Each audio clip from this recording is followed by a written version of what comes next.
Hey everyone, this is James, Marco, Nabil, and Mikey. and this is the Movie Pals Podcast, episode 223. Today we're going to be reviewing the Michael Jackson biopic, Michael. Let's get into it. I love my family, but I just want to do my own thing. Just have all these ideas in my head. Just gotta get them out. And do it, Michael. Not a little boy anymore. People always told me, be careful what you do. Michael, I knew you were different the moment you were born. You have a very special life, too. And mother always told me, be careful who you love. I believe music can change the world. So, Michael, 2026. It is currently sitting at 39% on Rotten Tomatoes for the critics side and 97% on Rotten Tomatoes on the audience side.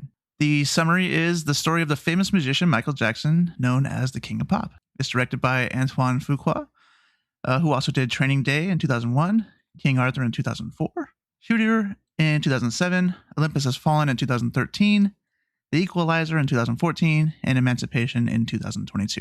It is written by John Logan, who did Gladiator in 2000, The Last Samurai in 2003, Sweeney Todd in 2007, Skyfall in 2012, and Alien Covenant in 2017. It is on a budget of 165 to 200 million, somewhere in there, and has a current box office is $219 million. It released on April 24th, 2026 in theaters. And this is starring Jaafar Jackson as Michael Jackson, Juliano Cruz-Valdi as young Michael Jackson, Coleman Domingo as Joseph Jackson, Nia Long as Catherine Scrouse Jackson, Miles Teller as John Bronca, Kaylin Durrell-Jones as Bill Bray, which is Michael's bodyguard, and many other people, actually, just small roles. So let's go around the room real quick, get everybody's impressions. Are you a Michael Jackson fan? How was your movies and brief thoughts on that? And then if you have anything to say about your theater or your experience you had there, let's go on that as well. And we'll start with Nabil. All right. So I'm going to say I'm in denial of everything that's happened around the controversies of Michael Jackson. So to say that, yes, I'm a very big fan of Michael Jackson's music. I was a big fan as a kid. As an Arab, Michael Jackson is also a very big deal in the Arab countries. So it's very, his music, his whole persona, it's always been a very big part of my life as a kid, you know. So I will say the stuff that's happened with him in the later years that came up in the news probably doesn't bode well for what that means for me as a fan. But, you know, even watching this film, the music still slaps, guys. I can't, I just feel the music. I feel the rhythm in my heart. I just can't help it. I like it. Okay, thank you. Marco, your thoughts? I like his music. I wasn't necessarily like a fan, like a super hard fan, but I mean, you know, you got the hits. Billie Jean, Beat It, Bad, all the greats. Grew up listening to it. My family grew up listening to Michael Jackson as well too. We have some of his albums on vinyl. So I'm like more of a casual listener, you know. I'm not going to go out of my way and be like, we got to play Michael Jackson. No, it's just, you know, it's good music. It's highly influential. And the Jeffrey Files exonerated him, so I'm not even gonna sweat it on the controversy. So it's fine, man. It's as much a label at this point. But movie, I thought was fun. You know, it was fun, in my opinion. Obviously, it wasn't the full extent of his life, which, you know, comes to a bit of surprise. But for what I saw, I got some hints of like the Bohemian Rhapsody movie with like the concert experience and stuff like that, which I thought was pretty cool. And I really appreciated that. And what they did with the music is prime, and the focus on that music specifically on a certain part that I'll expand on later is what I enjoyed the most. My theater experience was pretty calm, except that because it was rated PG-13, there were a lot of families and, you know, people did the classic thing where they bring their 2-year-old, 3-year-old to a movie and they're crying really loud during the quiet parts. And I'm like, could you do it during the loud music? Nope. It's gotta happen during the quiet parts. It calmed down, luckily. And I'd say probably right before the halfway point, they were kind enough to, you know, exit the theater. And I'm like, finally. But I did say shh quite a few times. Yeah. I was that guy, dude. You were James. You turned into me. I was James that day, dude. I went to go see it with my mom real quick. Sorry, guys, I'm taking a long time, but I saw it with my mom, my niece, and my son. hadn't gone to a movie with my mom in a long time, so it was very like special and stuff. So Yeah. like that's why I was like that You're guy. like, don't right? don't ruin it for me, right? Yeah, seriously. I'm like, she barely goes to the movies now, guys. So come on. Hey, Nabil, what did you think about the movie though? We kind of glossed over as that for- part. Yeah, as far as the movie's concerned, it's the same thing that Marco felt. It was more of a concert experience. I really liked that you sat a lot with the music when they did do a performance. That was just a really cool experience, and it was like the whole song, so that was fun. But yeah, the plot itself, it was missing quite a bit of not only plot, like significant plot points of Michael's life, but also siblings. Like I'm also a very big Janet Jackson fan. She doesn't exist in this film, so apparently, Right, it's a rights I issue. know there's reasons. Yeah, there were some Yeah. rights issues, but nevertheless, like there was a couple siblings missing in this film altogether. So there was just some things that was just glossed over. They wanted to fast forward. There's story, creative choices, and some things they intentionally had to skip over because of legal reasons, which I know we'll talk a little bit about some stuff. But I didn't go into it thinking I was going to learn a lot of new things about Michael Jackson, but I did definitely go in to hear the music, and I got that part of it, so I was happy with that. Yeah. James, what do you think? I really like Michael Jackson music. Nabil knows this too, probably. I mean, you guys all probably know this, but I have a couple of his albums on vinyl too. And not original ones like Marco probably, but you know the Releases. repressings. They're not fresh press. Yeah, I've got the off the wall one with like his face is on the thing. I'm like, oh, his face is on it. It's kind of cool. But it's weird. The first time I ever heard Michael Jackson was during Free Willy. Was Oh yeah, on the VHS. He has like a performance on there, and I remember at the time I was like, who is this guy? You missed Bad, my guy? You weren't ready Yeah, for Bad? I wasn't born yet, Marco. So Oh, okay. yeah, I did. Dude, the movie literally ends when I'm like, I still wasn't actually even born yet when this last part even in '88. I'm like, still wasn't even. I was like in my mom's womb still when this is happening. So, but yeah, as I got more into music during like high school and stuff, I really got into Michael Jackson quite a bit. So, and controversies aside, obviously, he was just a weird dude, really, by that time. But and just like Nabil, though, a lot of Filipinos really, really like Michael Jackson. Just to let you know, too. So that is a common, like, honestly, he's like, it's worldwide. I think every internationally, I Oh, think I he know. was much I know, bigger James. than even anything he had in this. I mean, he was always large in the States, but abroad, like, I cannot explain to you how much of a cultural impact. You want to talk about like exporting your entertainment from a country? Like Michael Jackson was a commodity for the United States for diplomacy across the world because people love that guy. Like they would die for that man. He was the king of pop, man. I don't think a lot of like kids or younger folk, I guess, would like understand his level of stardom. Like even this movie only gives you kind of like a pretty good slice of it, but it's like, dude, he was like a big deal, man. There's nothing that I can think of that's anywhere close to someone being as big of a star as Michael Jackson, at least for the time. Like he was just, people would see him and faint. Yeah, I know. Yeah. And we see some of that in the movie, but like even just out in the world, like people would just go crazy for the guy. Yeah, there's a lot of YouTube videos where they're just taking the girls out from the front, like she passed out. Oh, she passed out. Yeah. Movie, I actually really liked it. But yeah, I'm kind of a sucker for biopics, guys. Like I like biopics a lot of times, as long as it's, Me too. especially if the music hits. Because man, like watching it, me and Mikey saw it in IMAX again, where our ears were blowing out of our eardrums again. And honestly, man, it was just like I was singing along to stuff. I was like tapping. I was like, God, I like this. So honestly, it was fun. Our theater was pretty cool. It wasn't too rowdy or anything, so it was fine. We didn't have any really. There were some kids getting up and down in the front. Somebody did yell at them at one point. I don't know if Mikey saw that or not. Yeah. It was Yeah, that the was lady Mikey. next to me. He yelled at The them. lady It next wasn't to me, it wasn't James for the first time. No, but, and I was shocked because she was so nice to me earlier. I was like, oh wow, okay, whoa.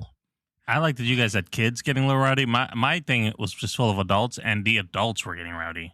There was out because I was at the Alamo, so draft house, so a lot of people had alcohol too. So there was like drinks coming back and forth from the bar. I saw people getting up every time a song would come up and just start dancing. Somebody went into the front of the, at the very front of the stage and just started just going crazy right at the front of the stage like it was a concert. I was like, geez, there's a few people that had their cell phones out with the flashlights and just like doing this in the concert. I'm like, guys. And it was the wrong way, mind you. It wasn't facing towards the screen. It was facing towards us. So I was like, guys. They wanted you to know. They're like, I'm doing it for you guys. Well, like James said, ours was pretty chill. We did have a lot of people. I was actually surprised by the turnout. It was but, it was packed, by the way. yeah, it was pretty busy, but pretty chill on our side here. As far as on my side, I love his music. Like I don't normally listen to this kind of music, so that kind of tells you how much I liked it because I still gravitated towards his music. I'm a person that can really kind of split the art from the person, I guess is the best way to put it. So I mean, I don't like people get blacklisted or, canceled, whatever you want to call it here. And I still watch their stuff. I still listen to their things. I get why people don't want to. And I'm not saying that's not bad. And I'm not saying, hey, take these people and like do more stuff with them. Right. But I mean, if their music is good, their music's good. I shouldn't have to change my ways because of something that happened. So that's just how I kind of feel about stuff here. But I really enjoy his music. And I feel like if you enjoy his music, you're going to enjoy this movie. I thought I liked the movie a lot. I thought, yeah, sure, there should have been, or there could have been more to some of the storylines that had. And I do feel like it was almost like a highlight reel of like plot points for his stuff. So yeah, it could be better overall as like an actual movie. But overall, I mean, his music is fantastic. And this kind of focused on that. So you can't really go wrong, right? Couldn't agree with you more, Mikey. Couldn't agree with you more. So let's get a little bit into the plot here. It kind of covers a couple of different eras here. So it starts off with like the Jackson 5 era where he kind of gets his rise, his childhood, goes through the off the wall era where he kind of breaks out a little bit and kind of defines his own sound. Goes through Thriller where he kind of gets a lot of the iconic dance moves and becomes like a world icon at that point, and then kind of ends off on the bad era. And well, that sounds kind of weird when you say it that way, but like, the bad song era. So in the late 80s. So what did you guys think about the plot? I know we kind of said it's kind of thin or maybe thinner than it can be, but what are you guys' thoughts on that and how it unfolded? Was it too much, too little? And what do you guys feel? I'll start with Marco. See what Marco thinks. I get that it was a little thin on the plot and that's fine. And I read that before coming into the movie because I wanted to make sure that I could bring Zan to the movie. And it didn't bother me too much, really, because like you look at these artists, they're iconic, man. There's a lot to cover. There's so much, stuff that's been on the news, the quote unquote controversies and stuff that we mentioned and stuff. Which honestly, seriously, again, he's been exonerated, guys. Read the files. Anyway, it didn't bother me that they showed it the way they did through eras, the Jackson 5, the Thriller era, the Bad Album and stuff. I felt like that for this specific timeline that they were covering, it was the perfect way to cover it. And it wasn't all like a smooth ride. We really did see from an early age how Joe Jackson like verbally and physically abused them, and that wasn't, you didn't really have to see it throughout the entire movie. It was like that was enough to show that, oh, okay, this kept happening. Obviously after that, all you needed was just that exchange of look between them and you knew what was going to happen. And I think Antoine Fuqua treated that, perfectly because he obviously wanted a broader audience to see this. And we know he can go full throttle because we've all seen Training Day. Wasn't necessary for this movie, all right? Seriously, like it was, I think it was either you or Nabil that said it was like an homage to his music. And I like that too. Really, it focused on his prime, like his escapism from the Jackson 5, from his terrible life, to him becoming his own and writing his own music and becoming the legendary star that we all came to know in our early childhood and adult life. And I didn't really see, much of a problem with that. Obviously, some people in his life were omitted. Janet, we mentioned that, and it was very obvious, but I mean, I figured it had to do with rights or her, respectfully declining to be in the movie. But again, it didn't bother me too much. This has happened before with previous biopics that we've seen, and I had a feeling that it would happen with this one. Yeah, I mean, they got to cut something out, right? So yeah, they're not going to be 100% accurate for everything. So makes sense, right? Yeah, it's a movie after still trying to entertain you. So I expected to see the history of Michael Jackson to this film goes. I don't know what he's talking about. I wanted to know every detail. This is why I watch films. Nabil wanted to get to history. Yes, Volume exactly. I need to get the history part 1 and part 2, volume 2. Nabil's like, make it 3 hours. I don't care. I'll watch it. James, anything to add as far as the plot? Anything you thought about it? I mean, I thought it worked still for the most part. Yeah, they omit quite a bit of things, obviously, but it's more or less like you guys said. It's like more of the key moments, right? It's just, it's almost like the Steve Jobs movie, almost, where it's like, hey, it's going to be 3 scenes that were like the biggest moments of his life, right, or something.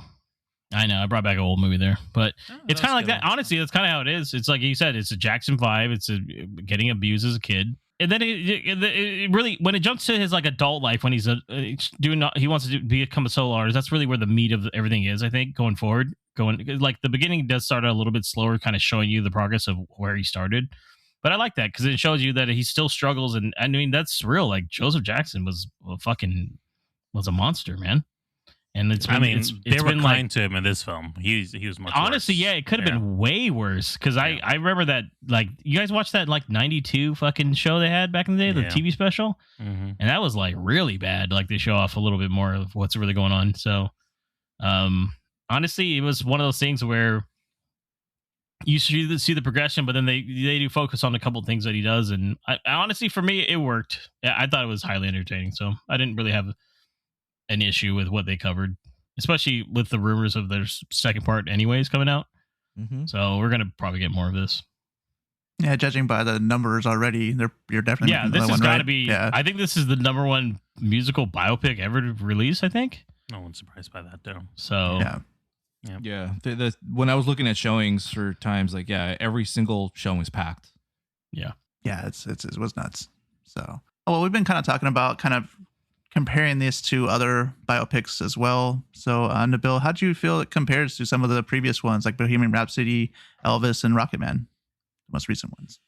Well, I think the difference with this film compared to the other ones is they do maybe try to get a little bit more in depth with the story, a little bit. Some like Bohemian Rhapsody was a bit more surface. There was plenty of things that they did not get into with Freddie Mercury. Elvis, I think, like, did a good job. Rocketman was its own thing. Like Elton John basically made himself a biopic opera of his life. So that was fun.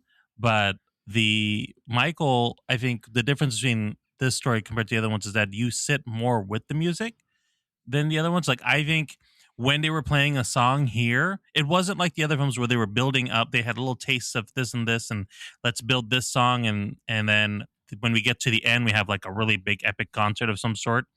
This film, you get to hear like, we're working on this song in the Jackson 5 era, and then let's listen to the whole song like we're in the concert, at the stadium or on the stage. And then the same thing with when we get to the larger albums.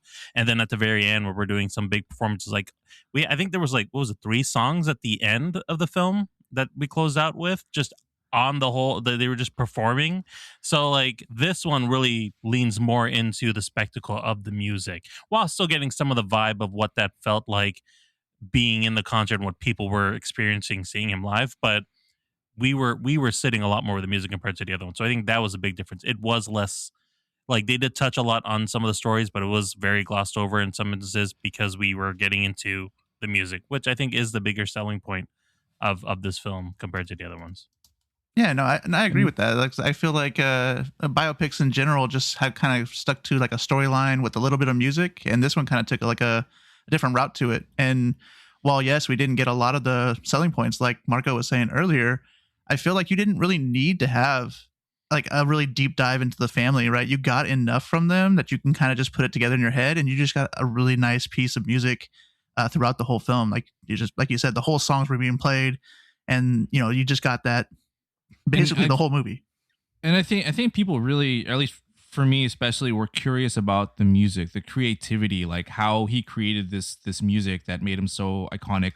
We got a little bit of that with Bohemian Rhapsody, specifically for the titular song. Like you see how they came up with that, which is one of their most popular songs. And here we focus on Thriller. I feel that was the most expanded part.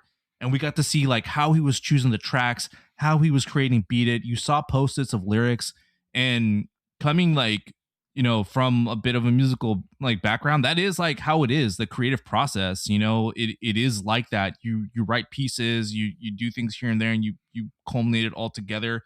And I like that they did that, and I love that they focused on that. And I know it's primarily more on Thriller, but let's be honest, like that's his best album. All right, like I mean, Bad was good, it was a good album, but Thriller is iconic and it's inspirational. So the fact that they focused primarily on that, and that was like the meat of the whole biopic I felt was great.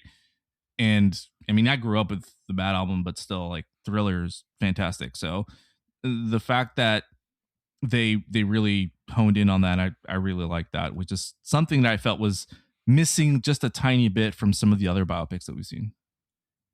I do think that they didn't.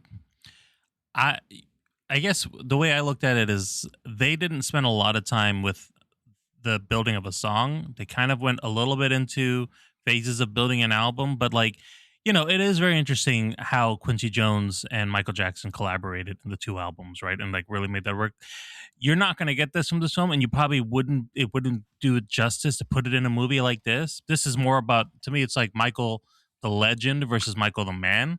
And if you look at, like, if you really want to, because it is an interesting story, if you really want to see it, you know, watch the Quincy Jones documentary, you know, like watch that. That'll give you all the insights on it. Like, there are great things of the reality of what really happened, and it's far more interesting than to put it into the film. You're going to watch this, and it's going to be even more fantasized. I think that this film isn't trying to really tell you much about the man itself, but more, again, like just the legend behind him, and you're just getting a little taste of it.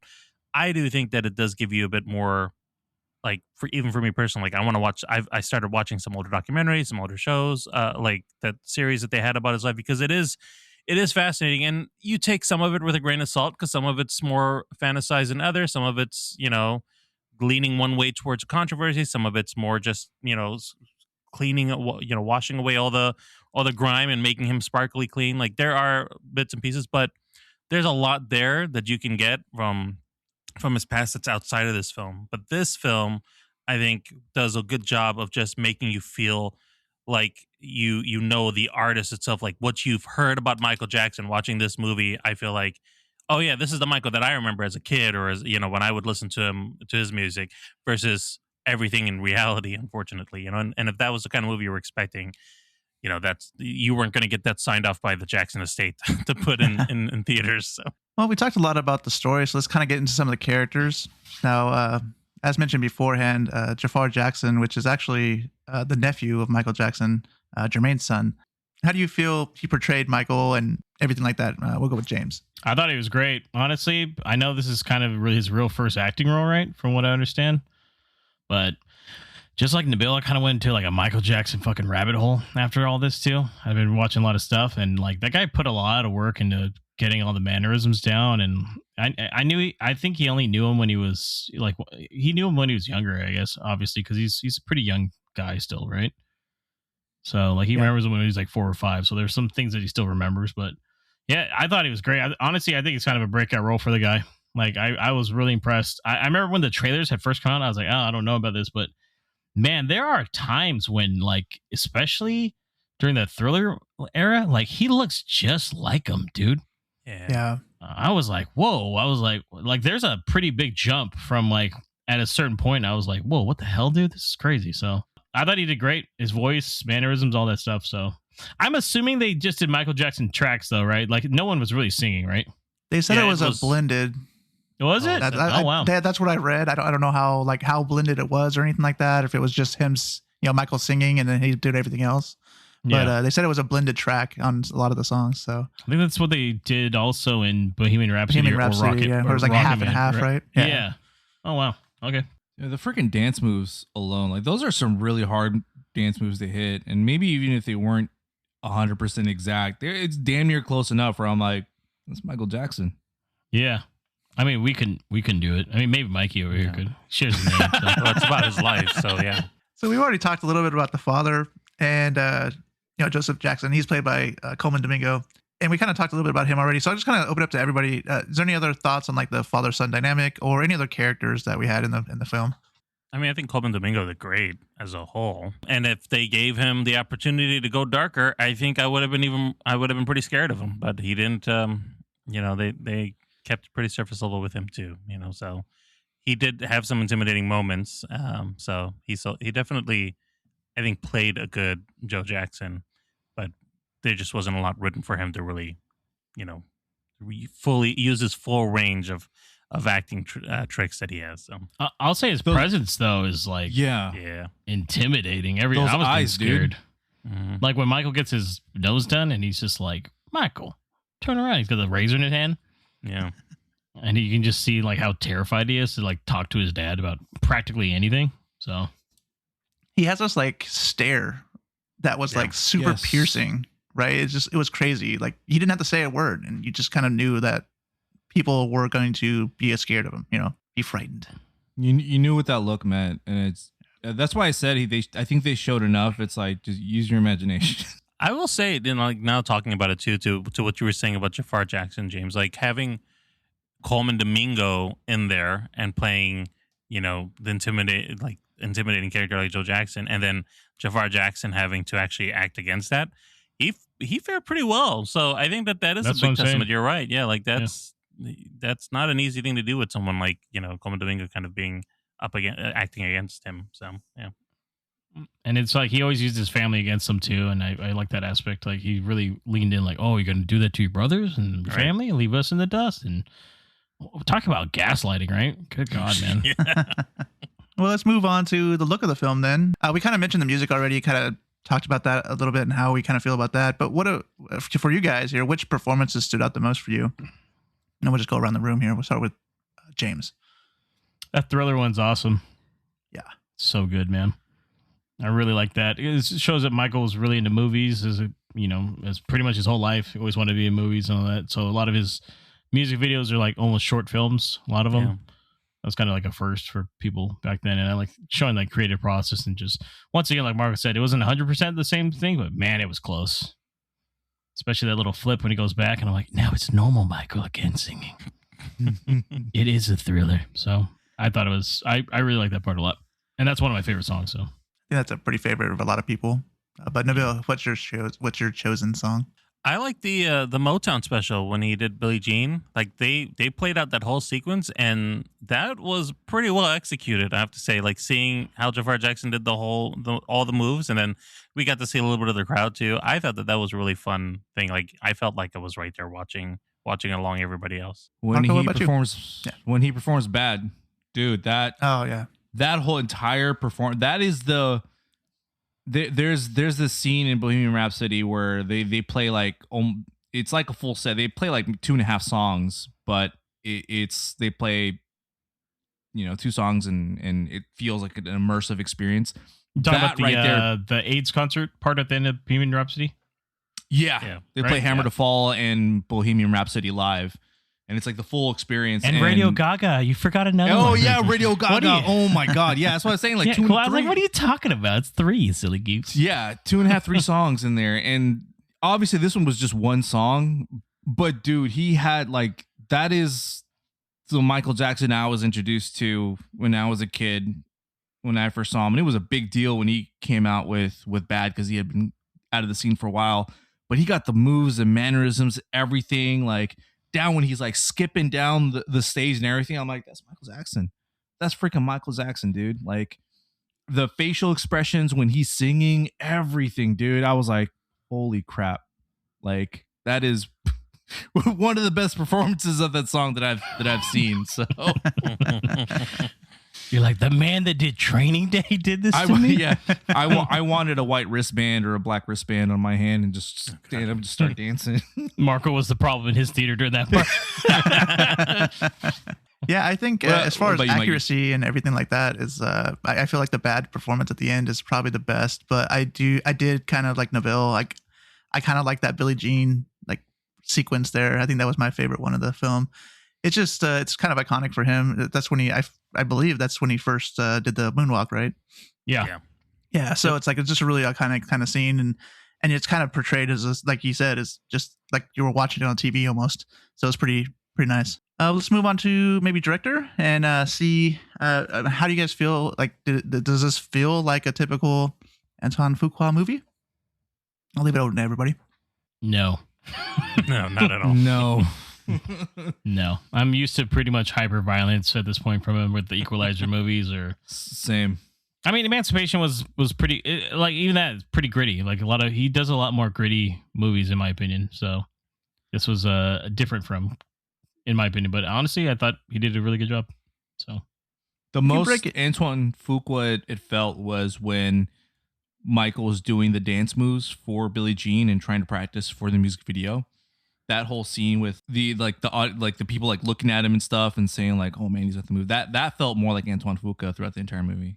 Well, I was thinking that this, because it's, yeah, you're right. When it comes to his like acting or his directing of feature films, it doesn't match. But he did, before he did a lot of the bigger films, he was doing a lot of music videos back in the day, and that I think is kind of evident in what we've seen in this film, because of, again, like this pure spectacle of the songs, and then shooting those almost shot for shot, how they would be, on the either the music videos or like when those live performances happen. I think that skill set he had from what is it, the 90s or something, he was doing it, plays into what we were seeing on screen here. So that might have also amped up the whole auditory experience, of feel of like actually being in those scenes, compared to like another director who might be more focusing on just the story of the person. I really felt this movie was more concert going. So. And Marco, you mean when he was doing the Beat It video, right? Yeah, I'm sorry, Beat It. Yeah, that's one. Yeah, that was cool. Which he actually did have real Bloods and Crips in it, by the way. He did. Yeah, that's what I was saying. Yeah. Like when the Bloods and Crips were there and watching him dance and stuff, and then he tells them that they're all going to be in the music video. I was like, this is so Antoine Fuqua right here, because he used he did the same for Training Day. Those are real gang members. That he used in there as well. Yeah, I don't think these guys were. No, they weren't. No, it was, yeah, I don't think that's this would have been a little wild. I'm like, I don't know about this one, but. Well, before we get into ratings ourselves here, do you guys have any thoughts of like why the critics and the audience scores for Rotten Tomatoes are so different? I mean, we got 39% for the critics and 97% for audience. You have any thoughts about that? And what do you guys think? I mean, critics look at it critically, like we know. A lot of movies that we like aren't critically acclaimed films. There's a lot of times where I think, I don't know, they don't put in like a fun factor a lot of times when critics do things. And I think for most people, it's a pretty enjoyable film. If you're a Michael Jackson fan too, honestly. So that probably helps too. So I think like what Nabil was saying is they were expecting the movie to be more gritty and show more of, what happened in the background rather than what we ended up seeing. And I think that ruined their expectations probably. Yeah. They wanted to see a story that was a bit more truthful and grounded, and that's not what we got. But for everybody who actually like like James was saying, like anybody who actually enjoys Michael Jackson, they're gonna have a fun time with this. We don't always need that. Maybe it was time to not have that stuff and just have a nice, fun movie that has great music in it. So maybe it was just kind of for the people kind of thing. All right. Yeah, just enjoy the legacy, left at least that that inspired so many musical artists. All right, we have a little bit of a spoiler section. So before we get into that, let's give our ratings and would you recommend? We'll start with Marco. Man, this is partly due through the experience and the fact that I saw with family and my mom. So I give it 4 stars, man. I thought it was fun. I'd go see it again. And I would recommend people, especially if you're a huge Michael Jackson a fan of his music, go see it. Bill? I gave this 3.5 stars. I think it's a good time. It's a fun concert experience. I recommend watching it in the theater if you can while it's out there. James? I gave it 4 stars. I actually really liked it. I think I'll watch it again with my parents. I think they'd actually really enjoy it too. I as well gave it 3.5 stars, but I am as well going to be seeing it with my parents as well. Like I said in the very beginning here, if you like the music, you're going to like this movie. So just go see it. It's worth it. We have a little bit of a spoiler section, so if you do not want to hear over these things, just kind of zoom a little forward and see what our next adventure is.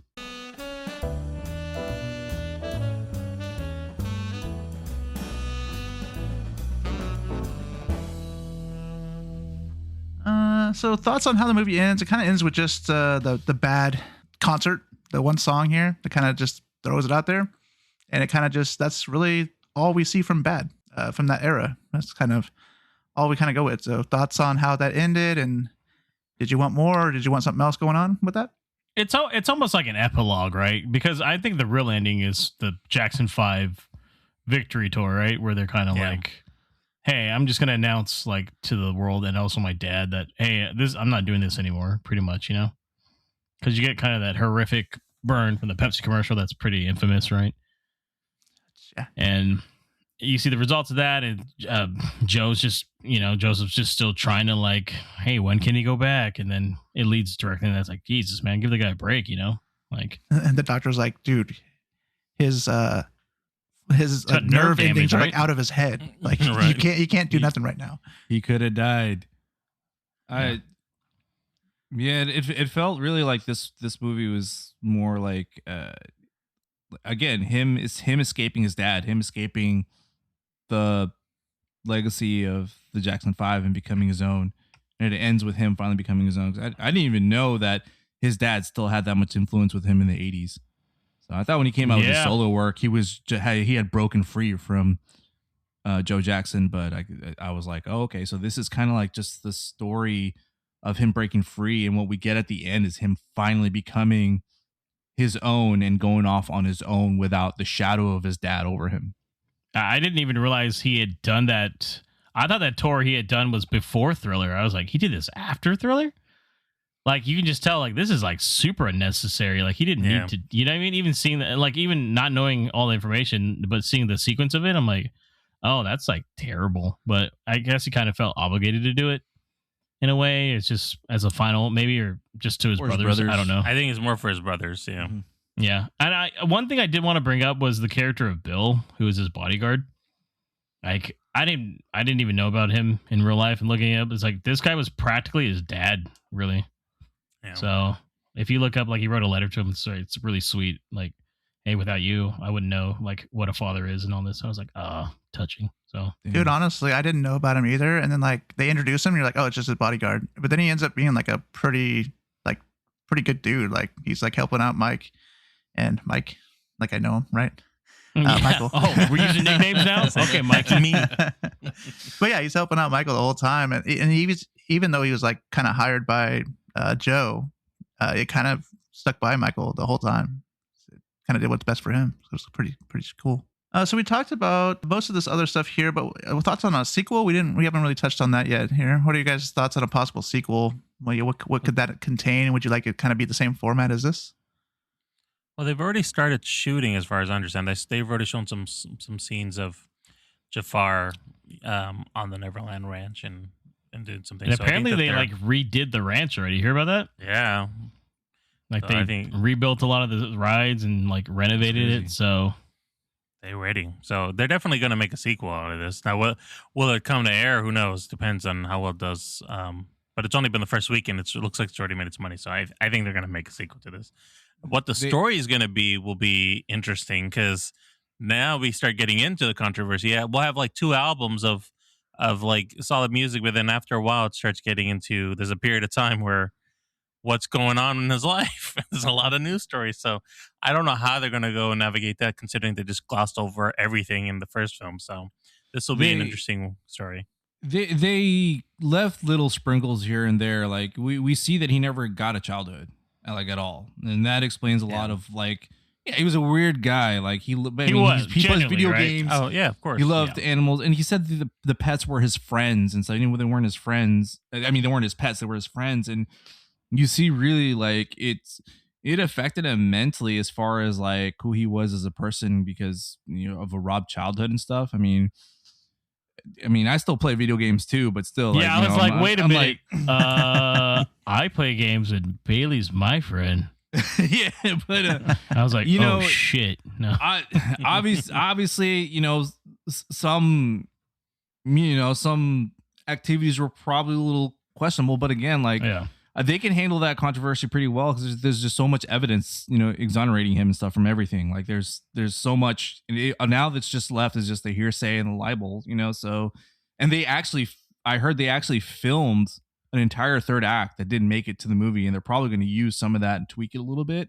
But due to legal reasons and stuff, they couldn't use that stuff, so they ended up cutting it right at 1988. So that's what I'm saying. Like they weren't trying to hide it. I think obviously they were going to show some stuff, but they were like, well, there's a legal blockade. Like there's a whole character I heard that got cut from the whole movie. So they even include in that how his I guess addiction to the pain meds started, because the doctor mentioned that medication. Yep. Yeah. And he was just like very adamant, I don't want to take it. And then it's just like, oh, it's like they're building the seeds to, his body's need for that. Yep. It's hinted at, if anything. So yeah.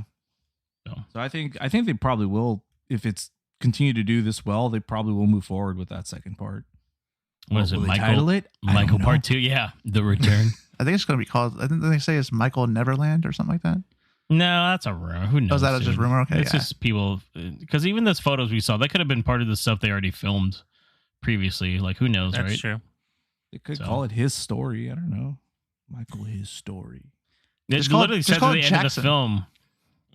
You could. Right? And that way he has a Michael and a Jackson, part 1 and 2. I mean, that makes sense, right? Yeah. Yeah. MJ. But then Michael Jordan's like, hold up. They do say at the very end, it's like his story continues. So it's almost like, and, you know, there's a lot of these memes where like Michael will return in Avengers Doomsday and all this stuff. I was like, nice. I was like, boys, we're going to catch him in December. Don't worry. People are getting really good at these AI things. Yeah. But yeah. I mean, I'm down for You it. just- Screw it. You see a sling ring, but it's just his glove. Because honestly, there's a lot of like, I'm not a huge fan of the 90s albums, but there's a Same. few bangers in there still, guys. Yeah, I'm they gonna tell you still right now. got stuff to play with for sure. Yeah, in my especially opinion. his 2000, 2001 album. If they get into that too, there's some solid ones there too. I don't know how they're gonna explain his hit single "Scream" because he did that one with Janet. So That doesn't exist. It won't exist in this universe. Will Yeah. Chris Tucker be in this one too? Oh, that'd be great if they actually showed him in there. Yeah. Maybe it's his son that plays him. Oh yeah, he kind of does look like him too. Yeah. Yeah, it would work. Yeah. Well, any other thoughts? Anything else you guys want to talk about? Bring up? I think Miles Teller did pretty good too, even though it was a small role. Did you guys You can recognize almost- Mike Myers, by the way? It took me a second. I know I James did. said it in the middle of the movie, and I was Only like, wait, because it I was- is. Oh my God. It's funny because Mike Myers is also in Bohemian Rhapsody, Yeah. and I was like, is he the same guy? Is this a shared universe? Oh. Is he the same guy? I don't know. That's a good I have to look question. that up. Oh man. Yeah, I didn't even think about that. So I was thinking about that because he's hard to notice in that movie too. Remember? Yeah. You can But- do different voices, so it works for him, and you won't recognize him. Yeah. Unless you have No, he's a keen different eye. character. Is he okay? Oh, yeah. That scene, by the way, is where I think he looks the most like Michael Jackson. Yeah. Yeah. I agreed. All right, that wraps up episode 223 of the Movie Pals podcast. Marco, let everyone know how they can keep up with us. You can find us on every major podcast platform, so follow and listen wherever you like. For links to all our socials and more, head over to linktree/moviepalspod. That's linktr.ee/moviepalspod. And don't forget to smash that subscribe button so you never miss an episode, you smooth criminal. And check us out on TikTok at Movie Pals Pod for sneak peeks, quick takes, and behind the scene clips. And coming up next, episode 224, where the guys will be reviewing Mortal Kombat 2. Yep, Nabil will not be on next episode. It's planned. Just everybody calm down. Just want to let you know. So He's once okay. again, if you enjoyed this episode, drop us a rating and share it with a friend. It helps us out a lot. Thank you for listening. This is the Movie Pals signing out.